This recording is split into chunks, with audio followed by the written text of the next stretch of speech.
Um navio patrulha da Marinha procurou no litoral do Rio pelo avião que sumiu com 2 pessoas a bordo, o piloto e o proprietário da aeronave. O monomotor pertencia à empresa exploradora Fernandes e Martins Catanduva Limitada e saiu com destino ao aeroporto Campo de Marte, em São Paulo. O controle do tráfego aéreo de São Paulo não foi informado sobre o desaparecimento. O espanhol Baltasar Garzón afirmou que tem informações importantes sobre as acusações na Suécia de estupro contra seu cliente que provocarão surpresa quando reveladas. Ele é advogado de defesa do fundador do Wikileaks, Julian Assange. Assange está foragido refugiado na Embaixada do Equador, em Londres, há 2 meses. Ele é acusado na Suécia de estupro e agressões sexuais, o que ele nega. Nacional informa. O Brasil interligado pela notícia.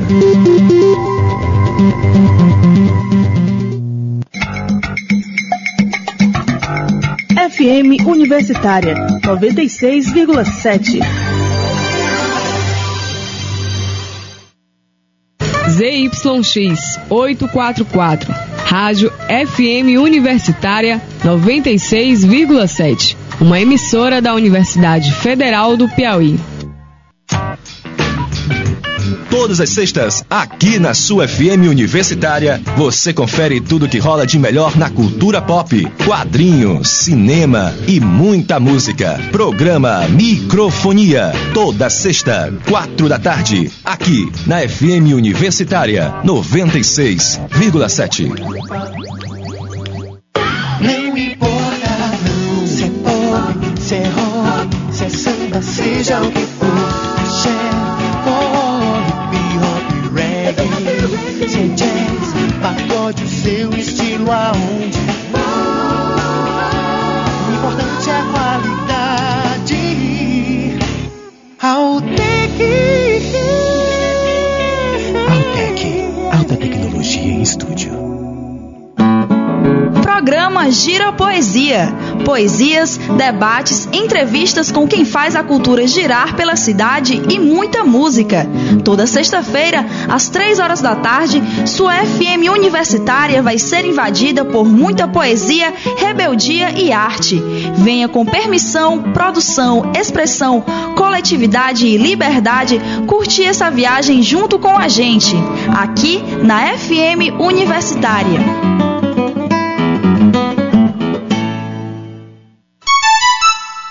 Em Teresina, 11 horas e 3 minutos. Começa agora, na sua 96,7, Universitária Esportiva. Tudo sobre o mundo dos esportes, com destaque para o esporte amador. No ar, Universitária Esportiva.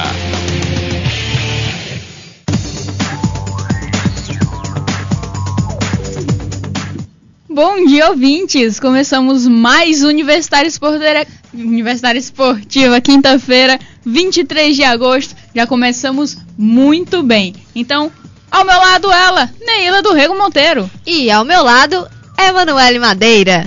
E no boletim esportivo de hoje nós vamos falar das novas revelações dos paratletas, entre os paratletas, uma menina de 18 anos que vem aí despontando muito bem e quer fazer que nem o Oscar Pistorius, quer ir para as Olimpíadas. E também natação, atletismo e muitas outras novidades.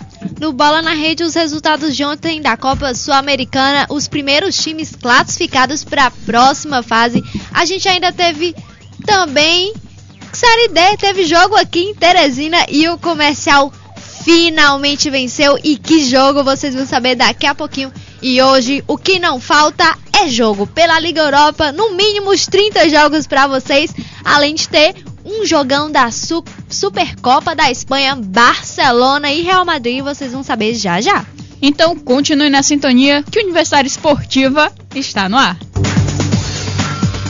Quem sabe eu ainda sou uma garotinha. Dia 25 de agosto tem Tributos na Tenda Alternativa. Banda Dom Quixote tocando muito Engenheiros do Havaí. E Banda Relicário com os clássicos de Cássia Eller. Eu só peço a Deus um pouco de nada. é dia 25 de agosto, na Tenda Alternativa. Informações 9914-6495. Apoio FM Universitária. Universitária Esportiva. Boletim Esportivo.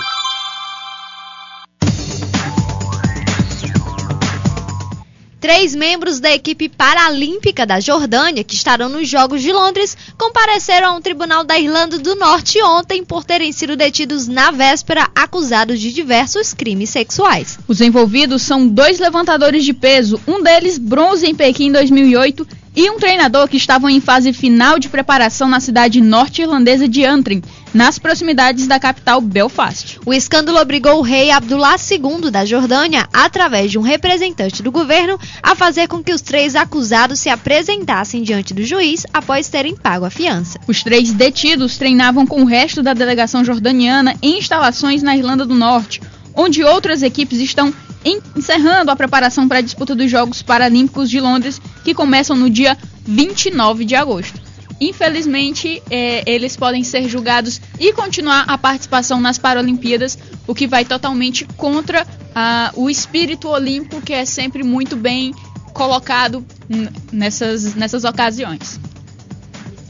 E Thalita Rodrigues se prepara para sacar na final da etapa carioca do Circuito Nacional Correio de Tênis Infanto-Juvenil. É sua terceira decisão em 6 torneios de simples disputado. Thalita não tem o antebraço esquerdo. Ela nasceu com a deficiência após a mãe contrair rubéola durante a gravidez. Ela pretende ser universitária nos Estados Unidos para evoluir e disputar as Olimpíadas no Rio 2016. A moça, treinada pelo pai, Oséias Rodrigues, deve aparecer nessa semana como a terceira colocada no ranking até 18 anos da Confederação Brasileira de Tênis. Atualmente ela está em 4º lugar. Entre todas as meninas ranqueadas no país na sua idade, há 107 competidoras com pontuação inferior a ela e só 2 à sua frente. Thalita perdeu a final desse domingo para a gaúcha Carmine Dotto Goulart, mas teve a torcida da maior parte do público na partida mais concorrida do ano. Ela atribuiu a sua última derrota ao cansaço após ter disputado e vencido 3 jogos nos 3 dias anteriores. O braço direito super exigido sentiu esforço. Diferentemente da maioria das adversárias no topo do ranking, que integram equipes de infantos-juvenis, Thalita não tem preparador físico nem nutricionista. Também não tem patrocínio, nem ao menos para as raquetes. Ela conta apenas com o apoio de uma loja para a troca das cordas, que estouram com frequência devido ao uso diário. Thalita viaja pelo país participando do circuito graças ao patrocinador da Confederação Brasileira de Tênis, que banca passagens e hospedagem dos 30 mais bem colocados no ranking por categoria. O sonho de Thalita é ser profissional e disputar as Olimpíadas, se possível no Rio, em 2016. As Paralimpíadas não são opção, porque a disputa de tênis é apenas em cadeiras de rodas. Seu projeto para 2013 é integrar uma equipe de tênis de alto nível em universidade nos Estados Unidos, onde possa treinar com uma equipe e evoluir. Tá aí mais um exemplo de atleta brasileira que muito esforçada, super esforçada, e tem que contar só com o seu esforço para poder crescer no esporte dentro do país. E mais uma vez ressaltar a importância que tem as universidades de apoiarem os atletas. É mais uma atleta que nós vamos perder possivelmente para os Estados Unidos, porque com o talento que ela tem, ela pode sim ser repatriada, ser aí mais uma atleta norte-americana e que pode vir muito forte para essas competições e quem sabe ganhar uma medalha para os Estados Unidos em vez de ganhar uma medalha aqui para o Brasil. Então, as universidades, as faculdades, é bom prestar muita atenção e desenvolver programas de apoio aos atletas. A gente está precisando, principalmente no Piauí, que pouquíssimas faculdades particulares é que tem um programa desse nível. E o ginasta Diego Hipólito, que integrou a equipe brasileira de ginástica artística nos Jogos de Londres, passará por 2 cirurgias hoje. O motivo vai ser a correção de lesões antigas no ombro esquerdo e pé direito. Mas por causa do procedimento cirúrgico, o Hipólito vai ficar afastado das competições e treinamentos por no mínimo 4 meses, só voltando a competir no próximo ano. O ginasta sofrerá 2 artroscopias no ombro e pé, e assim tentará acabar de vez com as dores que o incomodavam mesmo durante a preparação para as Olimpíadas. Foi justamente essas dores e essas lesões, principalmente a lesão do pé, que mais uma vez ocasionou a queda do Diego Hipólito nas Olimpíadas. Diego Hipólito já estava escalado para disputar o Campeonato Brasileiro e o Circuito Caixa de Ginástica Artística marcados para a semana que vem em Goiânia. Com as cirurgias, contudo, ele só voltará aos treinamentos, segundo os médicos, em um período de no mínimo 4 meses. Assim, o seu retorno às competições só irá ocorrer na próxima temporada.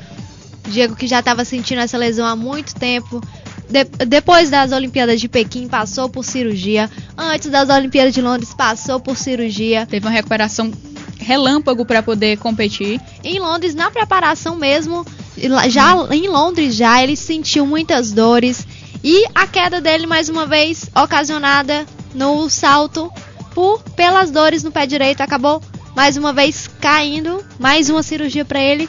Vamos ver como é que vai ficar as Olimpíadas de 2016, se vai dar pro Diego, se essas lesões não vão aparecer de novo e se ele vai conseguir estar pronto para 2016. Acho que já é mais que a 4ª cirurgia que ele faz. Ele já fez cirurgia nos 2 pés, mais de uma vez, no ombro, nos joelhos. Então, para um atleta de alto nível como ele, é mais que necessário essas cirurgias corretivas. Mas também para um atleta de alto nível atrapalha como que esse período de recuperação entre uma cirurgia e outra, que prejudica o desempenho totalmente nas competições, tanto a nível nacional e principalmente a nível internacional, que o programa exigido é muito mais puxado. Então o Diego Hipólito está praticamente, por conta dessa série de lesões, espero eu que não, mas é quase um indício de fim de carreira aí para o Diego Hipólito, que já está com muitas lesões avançadas, para que ele possa continuar mantendo um bom desempenho nas competições.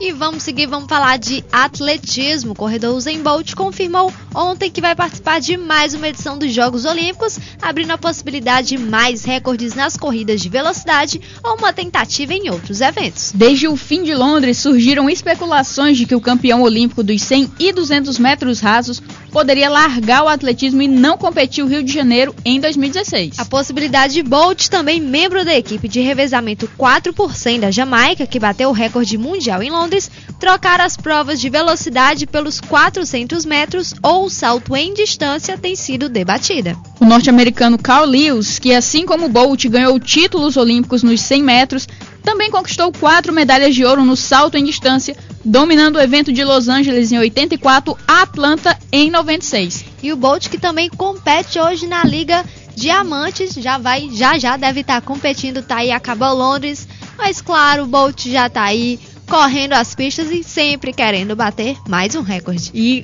antes de bater os recordes, acontecem os bate-bocas. Ele e o Glenn Mills, que é o treinador dele, então aí o Glenn quer que ele faça Rio 2016 nos 400 metros rasos. E ele não, ele quer começar a treinar o salto em distância, ele realmente quer se tornar um mito, ele quer bater acho que todos os americanos que tiveram medalhas no atletismo. Daqui a pouco ele se aventura aí, acho que pelo 400 com barreira, 3.000 metros, 5.000, quem sabe.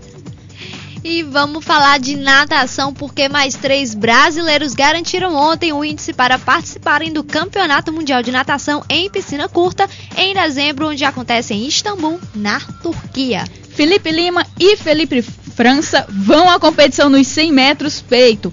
A única mulher a conseguir vaga até aqui na piscina do Clube SESI em São Paulo, no troféu José Finkel, é Etienne Medeiros nos 50 metros costa. Representantes do Brasil nos 100 metros peito nos Jogos de Londres, os 2 Filipes mostraram que dominam a prova do país. Ontem venceu o França do Pinheiros com o tempo de 58 segundos e 17 centésimos, faturando o título brasileiro de inverno. Já Felipe Lima, do Minas, ficou com a prata com o tempo de 58 segundos e 26 centésimos. Henrique Barbosa terminou em terceiro, sem índice. A única mulher da delegação, que até aqui tem 8 atletas, é Etienne Medeiros. A atleta do Flamengo venceu sua bateria semifinal dos 50 metros costas com o tempo de 26 segundos e 99 centésimos, que além de índice para o Mundial de Istambul, também é o novo recorde do campeonato. Thiago Pereira, que já havia conquistado o índice para os 400 metros medley, conseguiu a vaga no Mundial também nos 100 metros medley, prova não olímpica. Ele venceu sua série semifinal com um tempo de 52 segundos e 25 centésimos e bateu novo recorde sul-americano. Nas outras provas, garantido em Istambul, Caio Márcio Almeida venceu os 100 metros borboleta com o tempo de 50 segundos e 74 centésimos e ficou com o ouro no brasileiro. Gabriel Mangabeira e Henrique Martins vieram na sequência no pódio. Na final dos 400 metros livres, surpresa pela vitória de Juliano Caê Rocco, do Minas, de apenas 19 anos, com tempo de 3 minutos, 47 segundos e 22 centésimos. Ele deixou para trás André Schultz, do Flamengo, e Lucas Kaniewski, também do Minas, com prata e bronze. Tá aí os brasileiros indo bem, muitos brasileiros e brasileiros muito bons na piscina indo pro Mundial, com destaque, claro, a maioria deles, como os dois Filipes, o Thiago, o Caio, todos participaram das Olimpíadas de Londres e a maioria não foi bem, principalmente o Felipe Lima e o Felipe França, que foram os últimos na prova de Londres, nos 100 metros borboleta. Então vamos ver se no Mundial eles dão o melhor e quem sabe vão estar mais preparados para as Olimpíadas aqui no Rio de Janeiro. Mas aí a gente já vem com novos nomes e uma renovação de nadadores brasileiros. Enquanto isso, nos Estados Unidos, aposentados das piscinas desde o fim dos Jogos Olímpicos de Londres, Michael Phelps agora pode fazer carreira nos cinemas. O nadador multicampeão é o mais cotado para interpretar Tarzan em um novo filme da série, de acordo com o jornal britânico Sunday Times. O diretor dos 4 últimos filmes da franquia Harry Potter, David Yates, já teria endereçado um convite formal ao maior medalhista da história dos Jogos Olímpicos. A resposta de Phelps ainda não foi revelada, mas caso aceite, ele não vai ser o primeiro nadador a se aventurar no mundo de Hollywood. O húngaro naturalizado norte-americano Johnny Weissmuller, vencedor de 5 medalhas de ouro na natação e uma de bronze no polo aquático nas Olimpíadas de 1920, aumentou sua fama mundial ao interpretar o personagem Tarzan em 12 oportunidades. Além de marcar a consagração de Phelps como uma verdadeira lenda das piscinas e também sua aposentadoria, o ano de 2012 é o centenário da criação de Tarzan por Edgar Rice Burroughs. Daí, quer dizer que tá parecendo que todo nadador dá pra ser Tarzan, né, por aí. Deus me livre e guarde. Vamos ver, vai que o Michael Phelps se aventura, vai que ele faz sucesso também nas telas. Vai ser um filme de comédia, vai estar mais pra Jorge da Floresta do que pra Tarzan. Mas tudo bem, vamos ver se o Phelps também tem talento pra 7ª arte. E vamos falar agora de Rally dos Sertões. Porque a organização do Rally dos Sertões definiu uma penalização para Felipe Zanol por não passar no tempo estipulado pela zona de radar. Mas ainda assim o piloto da Honda segue na liderança da competição. No entanto, ao invés de ter 20 minutos de vantagem sobre o companheiro Dário Júlio na primeira colocação, Zanol passa a contar com 12 minutos. Além disso, o piloto perdeu a vitória no 4º dia da competição, que passou a ser de Jean Azevedo. Nos caminhões leves, o trio formado por Fábio Freire, João Afro e João Vitor Ribeiro terminou o 4º dia em primeiro com 4 horas, 51 minutos e 48 segundos, mas não conseguiram tirar a liderança do trio Amaibel Barraza, César Bottas e Rafael Bettoni. E a equipe do Ford F4000 completou a etapa entre Barra do Corda e Carolina, no Maranhão, em 4 horas, 52 minutos e 26 segundos e segue na liderança isolada com 2 horas de vantagem. E a etapa de hoje vai de Carolina, no Maranhão, até Palmas, no Tocantins. Aí depois disso passam novamente pelo Maranhão, ali no Alto Parnaíba, e depois vem para Bom Jesus, aqui no Piauí, uma passagem rapidíssima. Aproveitar o tempozinho bom de Bom Jesus, que dá um friozinho bacaninha, não pegar esse calor de Teresina. Né, mas falar em rally, tem rally por lá, mas as pistas aqui da cidade dá pra fazer um rally também. Só não vale, certeza, só não vale pegar a racha, viu, galera? E também respeitar o ciclista que tá logo ali do lado, 1,5 m, não se esqueça. Vamos seguir, vamos falar de basquete agora, porque tem aposentadoria.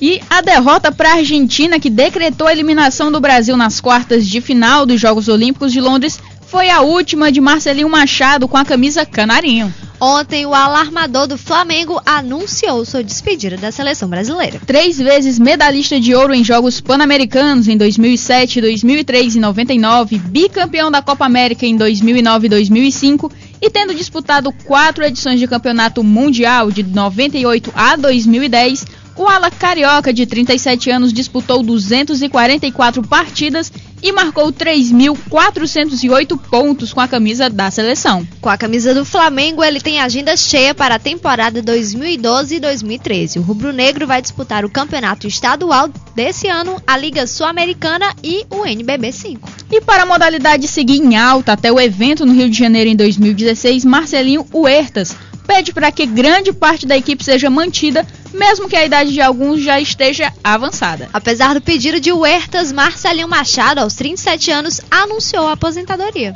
Por outro lado, a Confederação da Modalidade já afirmou a renovação do técnico Rubem Maynano até os Jogos Olímpicos do Rio de Janeiro. Essa seleção brasileira que marcou principalmente nesse ano, com todo o preparatório para as Olimpíadas de Londres e, claro, nas Olimpíadas de Londres. Acho que essa renovação não precisa acontecer agora, a gente tem que preparar um pouquinho mais esses jogadores mais novos para estarem bem preparados para que possam assumir uma vaga na seleção. E ótimo, claro, saber, o Magnano continua no comando da seleção brasileira. Importante a aquisição da Confederação Brasileira de Basquete para essa seleção.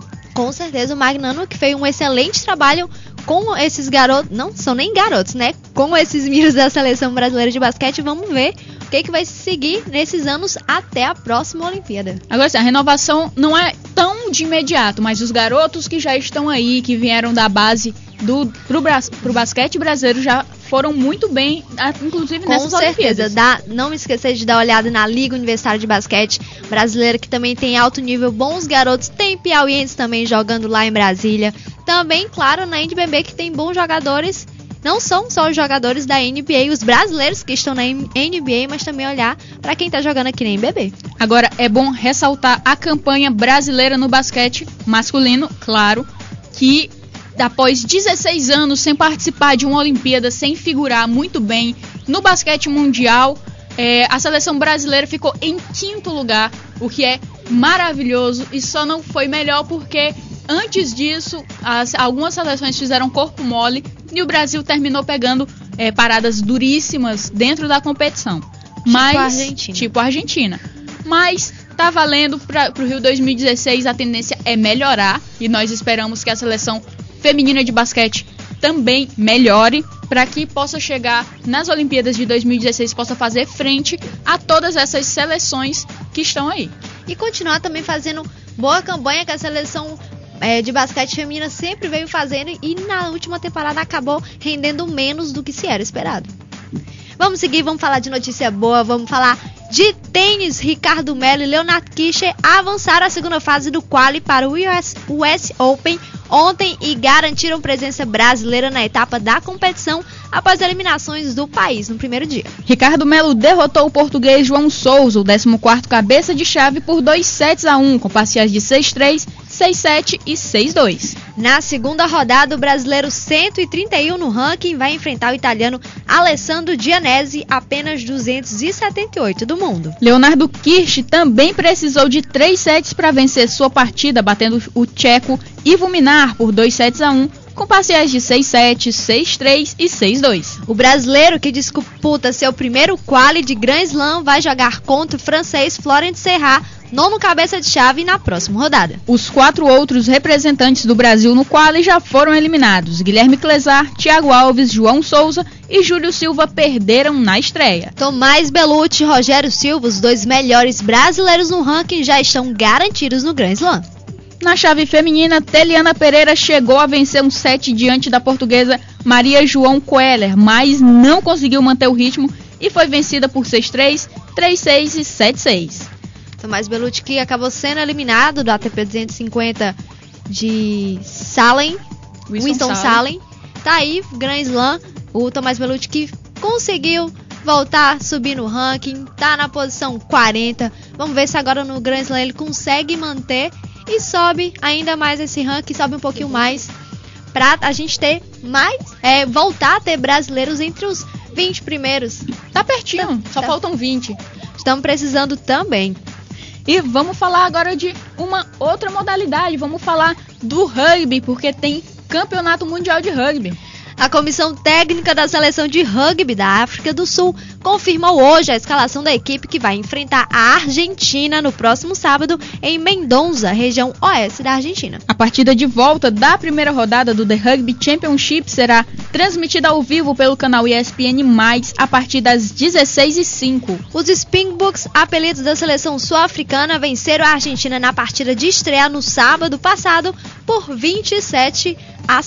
E o técnico Henk Maier espera mais uma partida marcada pela confrontação física e ficou aliviado por poder escalar Andrews Becker na segunda linha de forwards. Becker e o ponta Brian Rabana eram dúvidas no começo da semana. Maier fez mudanças também na terceira linha, entra Jacques Portiguer como asa aberto e William Alberts vai para a função de oitavo, aumentando as opções de ataque pelo breakdown.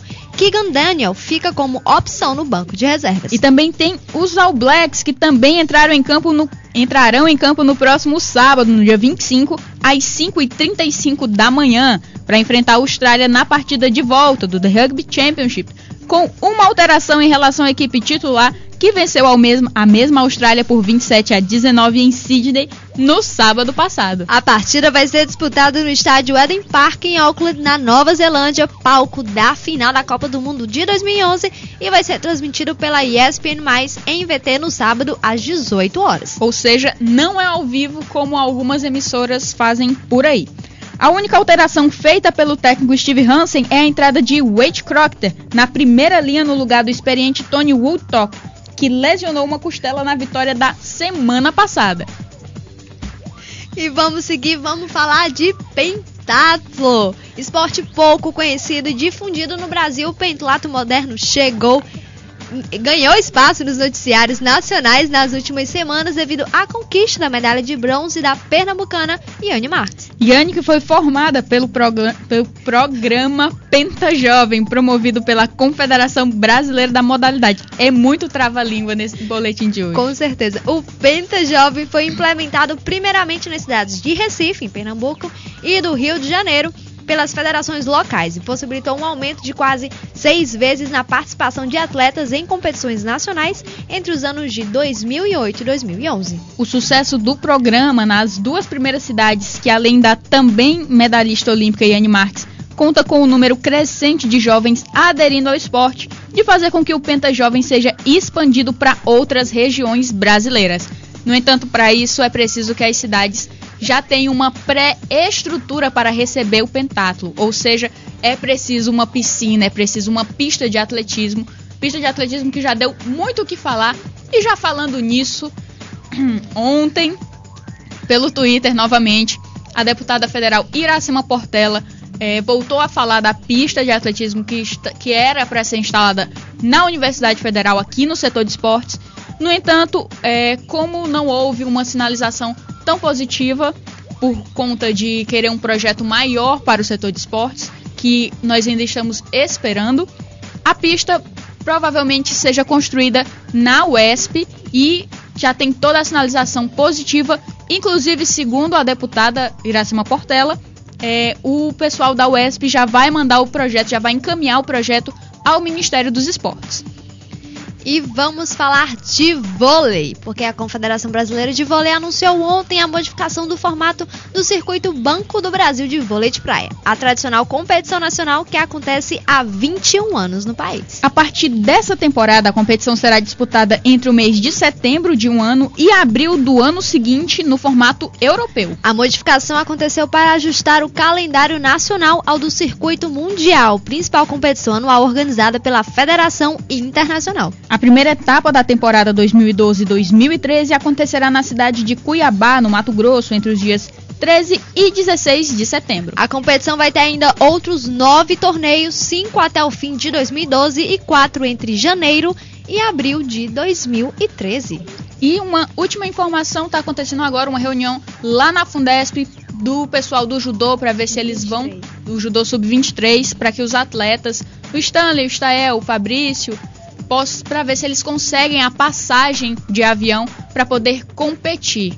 Eles que, se não conseguirem a passagem, vão ter que depender do patrocínio e provavelmente alguns nem consigam viajar, como é a realidade do nosso judô e do nosso esporte aqui, ter de ficar mendigando aí um patrocínio, nem que seja de ocasião, para algum empresário ou para alguma instituição pública.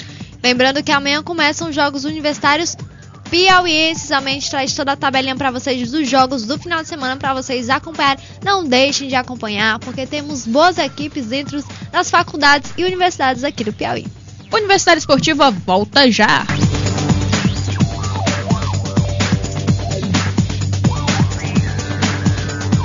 Fala aí, chega uma hora em que tudo que a gente quer é se virar sozinho, não é não? A gente chega na escola sem os pais pra mostrar que é independente. Tem estilo próprio pra mostrar que é independente. Rala pra ganhar uma grana e ser independente. E você? Vai ficar na dependência logo do crack, mané? Mostre para o crack que quem manda na sua vida é você. Crack, é possível vencer. Acesse brasil.gov.br/enfrentando crack e saiba mais. Governo Federal. Apoio FM Universitária. Universitária Esportiva. Bola na Rede. E nada melhor do que começar o Bola na Rede com notícia boa pra time piauiense. Claro, ontem teve Série D, Comercial e Santos, vitória do Comercial, e vocês vão acompanhar agora o que aconteceu na partida de ontem. Santos do Amapá e Comercial do Piauí entrariam em campo para cumprir tabela, mas as notícias ficaram boas no decorrer do dia. Com as escalações de jogadores irregulares nos times, os processos de perda de pontos poderiam beneficiar o Comercial, já que o time do misto do Mato Grosso pode perder até 9 pontos na competição. Ânimo renovado para o time do Comercial. E foi o que o time mostrou logo aos 14 minutos de jogo. Em cobrança de escanteio de Paulo para o Comercial, o goleirão Diego dos Santos ficou no vácuo e a bola sobrou livre para Thiaguinho marcar o primeiro do bode. A pressão continuava e Paulo, nos minutos seguintes, soltou uma bola cheia de curvas no gol do Santos. 20 minutos depois, aos 38 minutos, o Santos chegou com perigo na jogada de contra-ataque de Douglas Caê, que partiu na velocidade, ganhou da zaga comercialina e saiu cara a cara com o goleiro Neto, que fez uma linda defesa. Final do jogo, o Santos tentava de todas as maneiras o empate, mas o time do Comercial tinha Neto, que na noite de ontem passou muito bem, obrigada, e fez importantes e sensacionais defesas. Aos 41 minutos de jogo, depois do bate-rebate na área do Comercial, Fabrício Sá manda de primeira da entrada da área e ela ia ser guardada na gaveta se não fosse o goleiro Neto, que fez uma ponte para salvar o Comercial. O segundo tempo começa movimentado e Neto segue salvando o Comercial. Mas aos 11 minutos de jogo, o Comercial se lança ao ataque em descida rápida pela direita. Cineuto tira o zagueiro do lance e bate colocado para ampliar o placar. Comercial 2-0. Aos 27 minutos, Cineuto retribui o passe e manda da direita para a esquerda para Thiaguinho marcar o terceiro gol do Comercial. E de tanto tentar, Chiquinho, de falta, numa cobrança perfeita que terminou no canto direito do goleiro Neto, marcou o gol do Santos e assim terminou o jogo. Comercial 3, Santos do Amapá 1. Ao final do jogo, o goleiro Neto desabafou sobre a atual situação do Comercial. A gente tem que, primeiramente, honrar a profissão. Eu acho que quem escolheu ser jogador de futebol tem que passar por essa dificuldade. Você não conhece uma história de jogador que não seja no sacrifício, que seja na tristeza, que seja como se diz, na lama, de baixo. E não é diferente no Comercial, é um time interior, infelizmente não tem ajuda. Como eu sempre friso, não tem ajuda da federação, que ficou de ajudar a gente, não ajudou. E só tem que agradecer só os meninos mesmo, por força de vontade que estão aí, quem sabe. E o auxiliar técnico do Comercial, Brinquedo, foi quem comandou o time na partida de ontem, já que o técnico Joacir Moura estava em uma audiência trabalhista em Araguaína e ele fez a análise do jogo. Sem dúvida, se a gente tivesse a iniciativa e a coragem de jogar contra o Sampaio, não é bicho de 7 cabeças. A gente tinha conseguido um resultado. Você vê que no primeiro tempo, isso falando do Sampaio, a gente teve chance de gol e não soubemos concluir. Isso porque o Sampaio estava jogando, nosso time todo recuado, nosso time todo dentro do gol. Você via que os zagueiros do Sampaio ficavam os 3 aqui no meio do campo, 2 aqui no meio do campo só, e nosso time todo recuado. Hoje nós jogamos numa formação diferente. Botamos o Cineuto lá na frente, com 2 atacantes, 3 zagueiros, com os 2 laterais apoiando, e liberemos o Léo para encostar nos 2. Aconteceu o que aconteceu. Fizemos 3, tivemos chance demais. É isso que eu pedi para ele. Se jogar do jeito que eu quero, a gente vence. Se tivesse jogado igual o jogo hoje contra o Sampaio, com certeza o resultado seria diferente. Qual a programação do time agora? 96,7 Universitária Esportiva. E com a vitória, o time piauiense conquista a sua primeira vitória e os seus primeiros 3 pontinhos. O time é o terceiro colocado do grupo A2 com 5 pontos e o Santos é o quarto com 4 pontos. No domingo, o Comercial vai até Tocantins jogar com Araguaína em jogo válido pela 10ª rodada. E no mesmo dia, o Santos vai até São Luís jogar com o Sampaio Corrêa às 17 horas. Tá aí o Comercial que conseguiu essa vitória, saiu da lanterna, tá em terceiro, lembrando que ainda tem os boatos do Santos poder perder 3 pontos por escalar jogador irregularmente na competição, ou seja, o Santos de 4 vai para 1, vai ser o último do grupo, e ainda tem ontem mais boatos do misto, segundo colocado com 12 pontos, que pode perder até 9 pontos, ou seja, o Comercial, gente, pode se classificar ainda. Já pensou? O time que não tinha mais nenhuma chance de ser eliminado se todos os times perderem os pontos que está previsto para acontecer. E o Comercial não perdeu seus 3 pontos pela escalação irregular também de um jogador.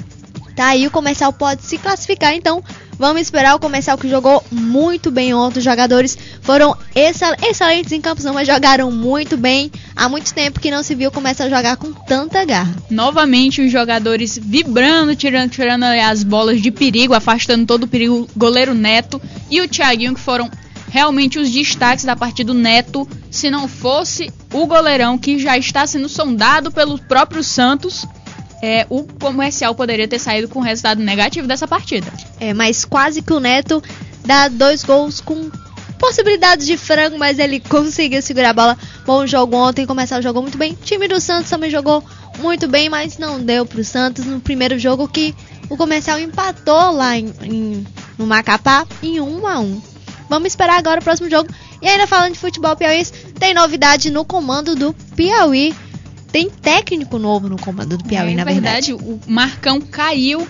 Caiu assim, gente. O Marcão agora é auxiliar técnico do Piauí. Quem assumiu foi o Nelson Mourão, que tá aí no comando do Piauí. Vamos ver como vai ser o Piauí na próxima partida. Boatos dão conta, né? A gente só a rádio calçada do que estava sendo comentado ontem entre os jornalistas, que isso era para poder causar dentro do time do Piauí. Causar no elenco do time Piauí. E como causou, né? Vamos ver se realmente causou um resultado positivo na próxima partida do time do Piauí, porque também pode, se é para causar, tem as duas possibilidades, né? Também pode causar um efeito super negativo no Piauí, que já vai jogar sem o Fabiano, que é um dos principais atacantes do time, e ainda tem aí essa troca técnica no meio do campeonato da Copa Piauí. Então vamos ver como é que vai ficar essa situação, todo mundo pagando para ver. E vamos seguir, vamos falar de Copa Sul-Americana, vamos falar dos times brasileiros que já estão classificados para a próxima fase, a fase internacional. Vamos lá? Em um jogo muito movimentado, o Grêmio conseguiu chegar ao apito final classificado. Mesmo perdendo por 3-2 no Couto Pereira, a equipe gaúcha somou o placar à vitória por 1-0 em casa e comemorou graças ao maior número de gols fora de casa. Everton Ribeiro, Roberto e Pereira fizeram pelo coxa. Elano, acreditem ou não, de pênalti, ele acertou o pênalti, e Marcelo Moreno, aos 45 minutos do segundo tempo, marcaram para o Grêmio. O gol decisivo gerou muita reclamação dos jogadores do coxa, que pressionaram o assistente Emerson de Carvalho, ele mesmo, aquele que não marcou 3 impedimentos num só lance do gol da vitória do Santos sobre o Corinthians no último fim de semana pelo Campeonato Brasileiro. Mas dessa vez o Bandeirinha acertou ao não marcar o impedimento de Marcelo Moreno, que fez o gol. Ele acertou, mas a torcida não deixou barato, xingaram muito ele e claro que estava querendo pegar o Bandeirinha no final do jogo, né? Ele já gastou tudo que ele não tinha em não marcar impedimento, agora ele vai marcar impedimento até umas horas. O tricolor gaúcho comemora o feito inédito de chegar às oitavas de final e avançar para a fase internacional do torneio. O time espera o resultado de Cobreloa e Barcelona do Equador, que tem o primeiro duelo marcado para a próxima terça-feira. O jogo da fase seguinte ainda não tem data prevista para ser realizado. E vamos continuar falando de Copa Sul-Americana, vamos falar de outro jogo de ontem, Palmeiras também classificado para a próxima fase. Mas o Botafogo lutou, o Botafogo pressionou e o Botafogo venceu, mas não levou a vaga às oitavas de final da Copa Sul-Americana. Com um golzinho que fez toda a diferença, o Palmeiras se classificou mesmo perdendo por 3-1 no Engenhão pelo jogo de volta da primeira fase da competição internacional. Mesmo com todo o sufoco, o Verdão se classificou graças a vitórias por 2-0 na partida de ida, com um gol marcado fora de casa, que é o critério de desempate no torneio. E o time de Luiz Felipe Scolari aguarda o vencedor do confronto entre Guarani do Paraguai e Milionários da Colômbia, que vão fazer o primeiro jogo no dia 30 e o segundo só no dia 19 de setembro. O Botafogo abriu o placar com Sidorf, que sofreu o empate com Patrick, e marcou 2 gols no segundo tempo e fez 15 minutos insanos no fim. Pressão total, bola e choradas, finalização na trave, sem sucesso. Cheio de desfalques, o Verdão continua sua maratona entre Sul-Americana e Campeonato Brasileiro, buscando alternativas para se virar. Ontem a classificação heróica veio com 12 desfalques e apenas 5 jogadores no banco de reservas. O Botafogo, por outro lado, foca no Campeonato Brasileiro para buscar uma vaga na Libertadores. As duas equipes vão ter clássicos no fim de semana, válidos pela última rodada do primeiro turno do Brasileirão. O Palmeiras vai receber o Santos no sábado às 18h30 no Pacaembu. E o Botafogo enfrenta o Flamengo no domingo às 16 horas. E ainda tivemos também mais jogos pela Sul-Americana. Ontem teve Boca Juniors e Independiente. O Boca Juniors que podia ter se classificado, não se classificado, mas ajudado, dado um pouquinho, podia ter um empurrãozinho para se classificar mais fácil e acabou deixando o Independiente empatar. Em um dos maiores clássicos do futebol argentino, Boca Juniors, mesmo com a expulsão do zagueiro Schiavi, aos 6 minutos do segundo tempo, chegou a liderar o placar por 3 vezes, mas empatou com o Independiente por 3-3 em La Bombonera no duelo de ida da segunda fase da Copa Sul-Americana. Com esse resultado, o Boca Juniors vai até a casa do Independiente na próxima quarta-feira, precisando vencer. Um empate por 0-0, 1-1 ou o 2-1 dá a classificação ao time mandante na semana que vem. O vencedor do duelo entre Boca Juniors e Independiente encara na próxima fase o melhor do Envigado, do Equador, e Liverpool, do Uruguai. Santiago Silva, El Tanque, abriu o placar aos 16 minutos para os mandantes nos instantes finais do primeiro tempo. Santana empatou, mas Somoza recolocou Boca na frente. No segundo tempo, Rosales marcou para o Independiente e fez 2-2 no confronto. Parecia que os visitantes teriam vantagem quando o veterano zagueiro Schiavi foi expulso aos 6 minutos do segundo tempo. No entanto, Mino, em cobrança de falta, recolocou os chineses à frente do placar. Porém, um pênalti no último minuto do duelo, convertido por Farias, deu números finais em La Bombonera. Tá, e vamos falar do jogo de ontem também, jogão da Recopa Sul-Americana, Universidade Católica e Santos. O Neymar teve a oportunidade de fazer o Santos vencer o jogo, mas perdeu a oportunidade, culpa do gramado, viu? Ou do vento, quem sabe. No geladíssimo Estádio Nacional, Neymar foi disparado o principal destaque da partida de ida da final da Recopa Sul-Americana entre Universidade do Chile e Santos. Mas isso não quer dizer que o jogador tenha feito coisas boas no duelo, que terminou no empate em 0-0. As 4 boas e únicas chances do Peixe na partida tiveram participação do craque. Na mais clara delas, em pênalti inexistente, marcado em cima dele mesmo pelo árbitro argentino Nestor Pitana, o Postar da Vila escorregou e isolou por cima do gol. Que escorregão, viu? E o pênalti também, pra quem não viu, não existiu. No finalzinho, se você vê os lances do jogo rapidinho em qualquer TV e tudo, tem uma, depois que ele leva o pênalti, tem uma piscadinha do Neymar pro elenco do Santos. Aquela piscadinha marota, de tipo, ha! Peguei.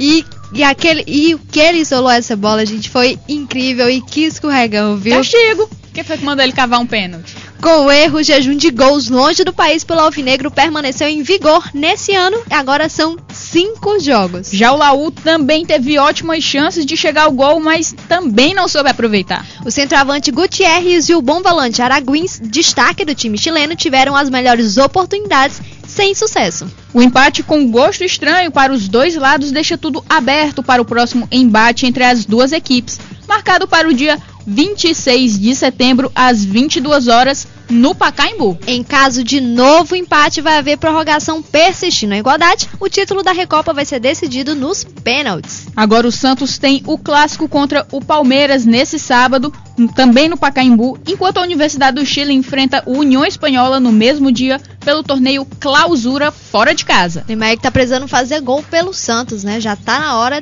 os torcedores santistas estão sentindo falta. Mas a gente tem de concordar que com a volta do Neymar, o time do Santos teve uma sobrevida em todos os campeonatos, tanto no Campeonato Brasileiro, como também nessa partida da Recopa, que apesar do resultado não positivo e apesar desse pênalti, dessa coisa que o Neymar fez, o jogo foi muito bom para o Santos, que só estava jogando com os moleques da base. Destaque também para a volta do Paulo Henrique Ganso, que também voltou da seleção, ajudou também ele e o Neymar estão ajudando o Santos a se reerguer um pouquinho no Campeonato Brasileiro. E claro, tem mais novidades hoje do Paulo Henrique Ganso. Vamos falar de Campeonato Inglês. Ontem teve Chelsea e Readers e um gol de Fernando Torres aos 36 minutos do segundo tempo em posição irregular garantiu ao Chelsea a virada sobre Reading, e um gol de Ivanovic, com um gol abandonado nos acréscimos, definiu a vitória por 4-2 dentro de casa, a segunda consecutiva dos Blues no Campeonato Inglês. O time de Londres esteve em dificuldade na maior parte do jogo. Lampard fez de pênalti o primeiro gol dos mandantes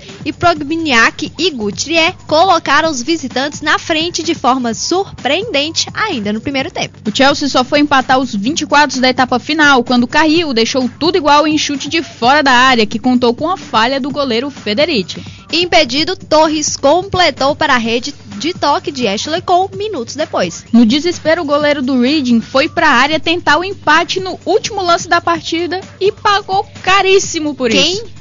Hazard arrancou em velocidade pela direita e com gol aberto rolou para Ivanovic, que fechou o placar. O meio-campista brasileiro Oscar, recém-contratado do Internacional, começou no banco de reservas e entrou na partida durante o segundo tempo, assim como aconteceu na vitória sobre o Wigan no último domingo, na estreia do inglês. Claro, Ramírez titular ontem e o zagueiro Davi Luiz ficou de fora do jogo por causa de dores no joelho. O Chelsea volta a campo pela Premier League no próximo sábado, novamente em Stamford Bridge contra o Newcastle. Já o Reading, que havia empatado com o Stoke City em casa na estreia, visita o Sunderland no mesmo dia. O Chelsea, que contratou muito bem o belga Hazard, que está arrasando nas partidas com o Chelsea. E tá aí, ótima contratação. No primeiro jogo fez os 2 gols do Chelsea. Nesse jogo, ajudando muito o Chelsea. E o Oscar tá precisando aparecer um pouco mais em campo, mostrar por que ele foi contratado e por que ele foi tão caro. Ele ainda é camisa 10, ele tá substituindo Didier Drogba. Mas, justiça seja feita. O Oscar, ele tá entrando bem no segundo tempo, nas 2 partidas que ele entrou no Chelsea. No segundo tempo, ele entrou muito bem. Tá se adaptando, claro, a gente tem aquele... Só que o Oscar também é um garoto, mas tem a sua estrela. A gente não pode deixar de ver por esse ângulo que ele também tá fazendo um bom trabalho. Não tá chegando na frente para finalizar, até porque não precisa, tem um Hazard para isso. E como tem, viu? E o Oscar também tá difícil ser titular, lembrando que tem vários jogadores para ele poder desbancar, entre eles Lampard que é veterano e ídolo da torcida do Chelsea, e o Maludá também, que quando entra muito bem. Então vamos ver se o Oscar consegue esse espaço para, quem sabe, em uma partida ser titular e jogar esses 90 minutos e fazer o que ele sabe fazer de melhor dentro de campo. E vamos ver se ele agrada os veteranos do Chelsea, porque a gente sabe que no Chelsea a situação é complicada. Ele tá fora. Exatamente. Vamos seguir, vamos falar de pré-eliminatória da Champions League. A Udinese foi até Portugal e por 68 minutos ficou com um resultado que a deixaria muito perto da fase de grupos da UEFA Champions League. No entanto, a equipe italiana cedeu empate ao Braga e ficou no 1-1 no jogo de ida dos playoffs da Champions nessa quarta-feira. Ex-Flamengo, Williams foi titular pelo time italiano, que ainda teve a presença de Michael Swell no segundo tempo. Basta abrir o placar para os italianos aos 23 do primeiro tempo. A reação do time da casa demorou a acontecer, mas veio aos 23 da etapa final e definiu o confronto. Com esse resultado, a decisão fica para o duelo da próxima terça-feira, que acontece na Itália. O empate sem gols dá vaga aos mandantes, uma igualdade com 2 ou mais gols classifica os portugueses. Já o novo 1-1 força a prorrogação, enquanto a vitória para qualquer um dos lados faz com que o time em questão avance. E mais uma vez o nosso tempo já tá curtinho, mas vamos falar dos outros jogos da Champions League de ontem. Málaga estreando aí na Champions, não na Champions, na preliminatória, nos playoffs da Champions, venceu o Panathinaikos por 2-0, tá aí mostrando que pode ser um time forte na Champions League. E no outro jogo, o Dinamo Zagreb venceu o Maribor por 2-1. Ainda tivemos, ontem também teve Liga Europa, o Stuttgart venceu o Dinamo Moscou por 2-0. E vamos falar da rodada de hoje, porque só o que tem são os jogos de hoje, muito jogo, Copa Sul-Americana, Liga Europa e a Supercopa da Espanha. Vamos começar falando da Copa Sul-Americana. O Leão de Huánuco enfrenta o Deportivo Quito às 16 horas. Já Figueirense e Atlético Goianiense jogam às 19h30. E o Colón e Racing se enfrentam às 21h50. Agora vai começar a brincadeira bacana, que são os times internacionais. Anotem, por favor, e prestem atenção nos horários, se vocês conseguirem entender. Bom, às 13 horas temos 2 jogos. O Anzi recebe o AZ e o Neft joga com o Apoel. Já às 13h30, o Tromsø encara o Partizan Belgrado. Erknas e Setúbal Bucareste jogam às 13h45. E às 14 horas é a vez do Slovan Liberec enfrentar o Dnipro. Ainda tem o AEK jogando contra o CSKA Moscou. O Legia recebendo o Rosenborg e o Newcastle visitando o Atromitos. E ainda tem às 14 horas jogam Molde e Heerenveen e Sheriff recebe o Olympique. Já o Dinamo Bucareste encara o Metalist às 14h30. No mesmo horário temos ainda Busaspor e Twente e Lucerna jogando com o Genk. E temos mais jogos às 15 horas. O Trabzonspor recebe o Videoton e o Dulangeó encara o Hapoel. Ainda às 15 horas o Feyenoord joga com o Sparta Praga. E o Midtjylland joga com o Young Boys às 15h15. O Clube Brugge recebe o Debrecen às 15h30. Já no mesmo horário, o Lorient recebe o Viktoria Pilsen. E ainda às 15h30 o PAOK recebe o Rapid Viena. Nos jogos de 15h45, o Vaslui recebe o Inter de Milão e o Hertz encara o Liverpool. Nesse final de semana o Inter de Limão não joga, tá, gente? Ainda às 15h45, o Slack Ronkla joga com o Hannover. E os Crvena Zvezda joga com o Bordeaux. E às 16 horas é a vez do Marítimo e o Dila Gore. Ainda tem Mura e Lazio. E no horário de 16 horas, o Horsens joga com o Sporting e o PSV visita o Zeta. Ainda tem Atlético Bilbao jogando com o Helsinki. E pela Supercopa da Espanha, o super jogo da Espanha. Claro, Real Madrid e Barcelona se enfrentando aí. E mais uma vez o confronto Cristiano Ronaldo versus Messi. Lionel Messi, que quando veste a camisa do Barcelona é sinônimo de genialidade e de gols. Mas em um ano o craque argentino viu surgir uma palavra quase que desconhecida em seu vocabulário: o jejum. Passar em branco contra o arquirrival do Real Madrid de Cristiano Ronaldo nos últimos 4 jogos certamente não fazia parte dos seus planos, ainda mais quando acostumou a ser o fator desequilibrante em cada compromisso do time catalão. De uma só vez, o camisa 10 tem a chance de pôr fim à pequena escrita e ainda se consolidar como ao menos o terceiro maior artilheiro do clássico. Será hoje, a partir das 17h30, no Camp Nou, pelo primeiro confronto da Supercopa da Espanha. O último gol de Messi contra o Real Madrid foi justamente pela Supercopa. Foram 2 marcados no dia 17 de agosto, na vitória por 3-2, também no Camp Nou, que terminou com uma confusão generalizada após um carrinho violento do brasileiro Marcelo em Fábregas. Quem não lembra, minutos depois o técnico José Mourinho agrediria o então assistente Tito Villanova com um dedo no olho e iniciaria uma novela até que o português fosse absolvido. A partida, portanto, também marcará um reencontro, possivelmente mais amigável, entre Mourinho e o agora treinador do Barça. Disputado desde 1982, a Supercopa vai ter pela 4ª vez os 2 gigantes, os madrilhenhos por terem conquistado o Campeonato Espanhol e os catalães devido ao título da Copa do Rei. A vantagem é do Real Madrid, campeão em 98 e 93, enquanto o Barça levou a melhor na última temporada, depois de empatar em 2-2 no Santiago Bernabéu e na vitória por 3-2 no Camp Nou. Nesse ano, as equipes disputam um torneio já com o Campeonato Espanhol iniciado. A equipe azulgrana largou melhor, vencendo o Real Sociedad por 5-1, enquanto o time da capital empatou em casa com o Valência em 1-1. E para a partida de hoje, o novo técnico da equipe catalã vai ter quase todo o elenco à disposição, inclusive Piqué, Iniesta e Alexis Sánchez, poupados contra o Real Sociedad, e o volante camaronês Alexson, contratado recentemente junto ao Arsenal.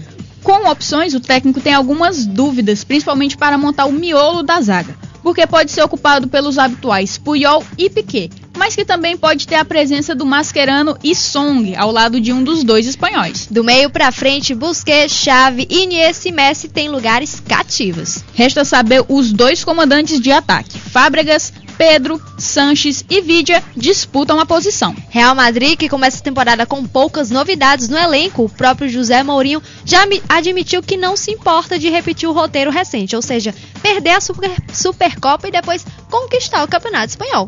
O principal desfalque para a partida no Camp Nou será o zagueiro luso-brasileiro Pepe, que sofreu um traumatismo crânioencefálico após se chocar com o goleiro Iker Casillas durante a partida contra o Valência no domingo. Com isso, Raul Albiol formará a dupla de zaga com Sérgio Ramos. Depois de liderar os merengues ao título nacional, Cristiano Ronaldo é nome confirmadíssimo para o duelo. Ao seu lado, no setor ofensivo, deve estar Benzema, apesar de mistério feito por Mourinho, que pode optar por Higuaín, que foi bem nos clássicos da última temporada, além de ter começado como titular no domingo. Outra mudança em relação à estreia no Espanhol é a volta de Samir Khedira, que deve ganhar a vaga de Las Diarra. Já o brasileiro Marcelo, recém-chegado da seleção brasileira, deve permanecer no banco de reservas. O duelo de volta da Supercopa da Espanha acontecerá na próxima quarta-feira, no dia 29, também no Santiago Bernabéu. Lembrando que quem fizer mais pontos leva o título. Em caso de empate na pontuação, o desempate é feito pelo saldo de gols. Persistindo a igualdade, os gols marcados fora de casa são usados para decidir o duelo. E se ainda assim não for possível definir o campeão, há disputa de prorrogação e quem sabe pênalti, sair mais um jogão entre Barcelona e Real Madrid. O Messi precisando também sair desse jejum para poder voltar a grande destaque no Barcelona. Ele que também não participou dos amistosos, estava com uma lesão, acabou não participando dos amistosos do Barcelona antes de começar o campeonato espanhol.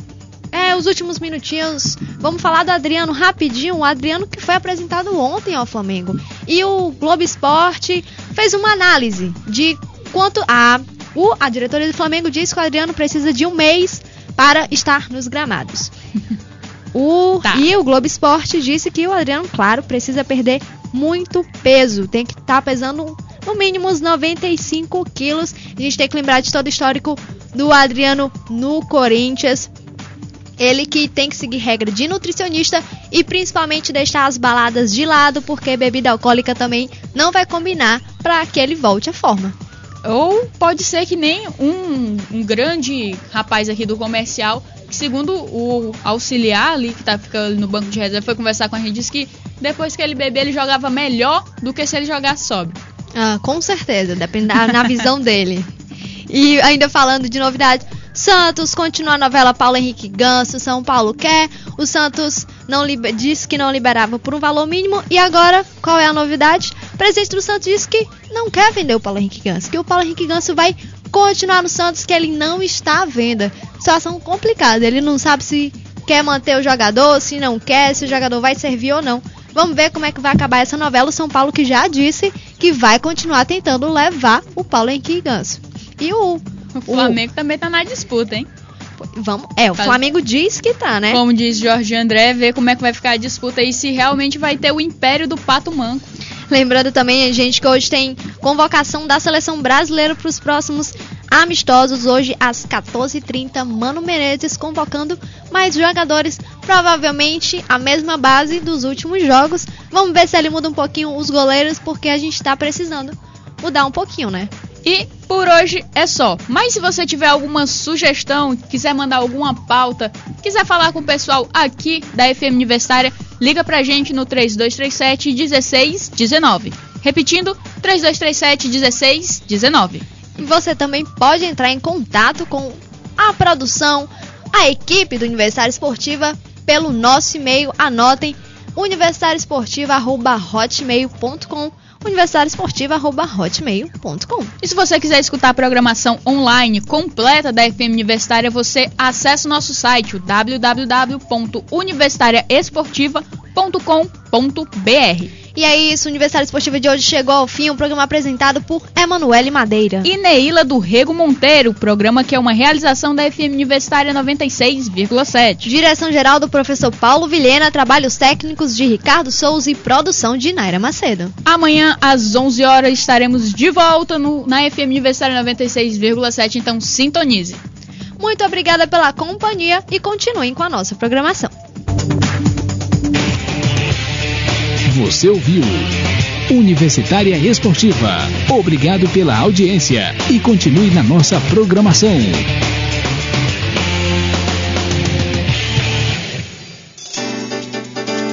Observatório da Imprensa, diariamente à 13h, aqui na sua FM Universitária 96,7. Piauí, terra querida, governo do estado.